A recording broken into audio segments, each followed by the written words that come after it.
संपूर्ण देशभरातील शेतकरी सध्याच्या स्थितीत पाहायला गेलं तर PM किसान योजनेच्या 19व्या हप्त्याची वाट पाहत आहेत। तर शेतकरी मित्रांनो, नेमका PM किसानचा 19वा हप्ता हा महाराष्ट्रातील शेतकऱ्यांच्या खात्यामध्ये केव्हा वर्ग केला जाणार आहे हे पाहण्या अगोदर जर तुम्ही चॅनलवर नवीन असाल तर आपल्या चॅनलला आत्ताच सबस्क्राइब करून घ्या।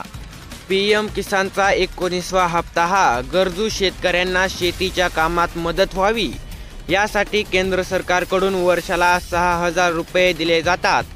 पंतप्रधान किसान सन्मान निधी योजनेअंतर्गत ही रक्कम थेट शेतकऱ्यांच्या बँक खात्यात जमा केली जाते। या योजनेचा 18वा हप्ता काही महिन्यांपूर्वी शेतकऱ्यांच्या खात्यात जमा झालेला आहे, त्यामुळे शेतकरी आता पुढील हप्त्याची वाट पाहत आहेत। या योजनेअंतर्गत शेतकऱ्यांना 4 महिन्यांच्या अंतराने प्रत्येकी 2-2 हजार रुपये दिले जातात।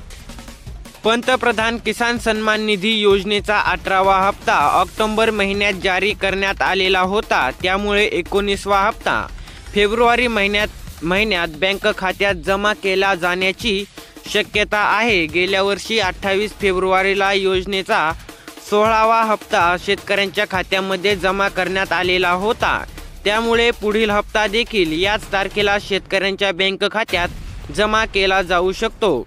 पुढील हप्ता कधीपर्यंत जमा येईल याची अधिकृत माहिती अद्याप समोर आलेली नाही, परंतु 4 महिन्यांच्या टप्प्यात विचार केल्यास 19वा हप्ता जानेवारीच्या अखेरीस अथवा फेब्रुवारी महिन्याच्या सुरुवातीस जमा केला जाऊ शकतो।